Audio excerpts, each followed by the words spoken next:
Halo teman-teman, kembali lagi di channel tutor aplikasi. Oke, di video kali ini saya akan membahas kenapa seseorang bisa tetap menerima bantuan, tetapi ketika dicek di aplikasi cek bansos, malah muncul tulisan tidak terdaftar sebagai KPM. Oke, jadi masalah ini ternyata sering banget terjadi ya, dan banyak yang masih bingung. Nah, di video ini saya jelaskan penyebabnya dan bagaimana cara mengeceknya. Penyebab yang pertama adalah data belum sinkron antara DTKS dan aplikasi cek bansos. Jadi meskipun bantuan sudah cair, datanya bisa saja belum diupdate di aplikasi. Biasanya ini terjadi karena beberapa sebab. Yang pertama, data baru dari desa belum masuk ke server Kemensos. Yang kedua, ada delay pembaruan. Yang ketiga, sistem cek bansos masih menarik data lama. Makanya statusnya tidak muncul, padahal bantuannya tetap diterima. Yang kedua, bantuannya tidak berasal dari DTKS, tapi dari jalur lain. Contohnya, ada yang mendapat BLT dana desa, kemudian bantuan dari pemerintah daerah, bantuan musiman atau cadangan pangan desa, ataupun bisa juga bantuan sosial non-DTKS. Jadi, kalau bantuan bukan dari DTKS, otomatis tidak akan muncul sebagai KPM di aplikasi cek bansos. Untuk penyebab yang ketiga, bisa jadi data Dukcapil tidak cocok. Seperti contohnya, nama di KK tidak sama dengan yang di Dukcapil. Atau bisa juga tanggal lahir berbeda, NIK belum diperbarui, dan perubahan KK belum sinkron.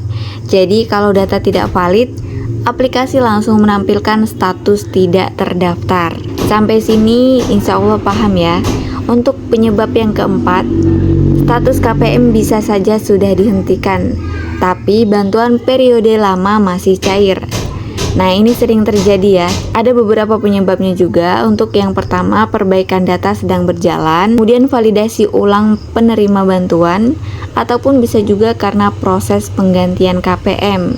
Nah, jadi saat dicek sudah tidak terdaftar, tapi sisa bantuan periode sebelumnya tetap masuk. Nah, ada juga nih penyebab yang kelima. Bisa jadi aplikasi cek bansos memang kadang mengalami error ya. Ada yang servernya sibuk atau gagal memuat data. Jadi yang dihasilkan itu tidak muncul nama penerima, status KPM tidak tampil, ataupun data tidak sesuai padahal valid.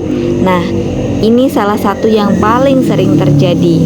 Jadi, solusi yang bisa dilakukan untuk memastikan status yang sebenarnya, teman-teman bisa lakukan hal di bawah ini ya. Saya akan jelaskan satu persatu. Yang pertama, kalian bisa cek ke desa atau ke operator DTKS. Biasanya mereka bisa melihat status KPM terbaru. Yang kedua, kalian bisa hubungi pendamping sosial atau TKSK. Jadi mereka juga punya akses langsung ke sistem DTKS. Kemudian yang ketiga, kalian bisa kirim email pengaduan ke Kemensos. Alamatnya pengaduan@kemensos.go.id atau ppid@kemsos.go.id. Kalian bisa melampirkan data seperti KTP, kemudian KK, screenshot aplikasi, dan bukti pernah menerima bantuan. Nah, oke teman-teman.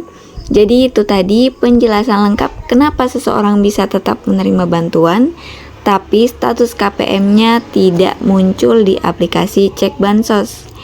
Nah, semoga video ini membantu dan menjawab kebingungan teman-teman yang mengalami masalah ini. Oke, jadi jangan lupa like, komen, dan subscribe untuk video tutorial lainnya. Terima kasih dan sampai jumpa.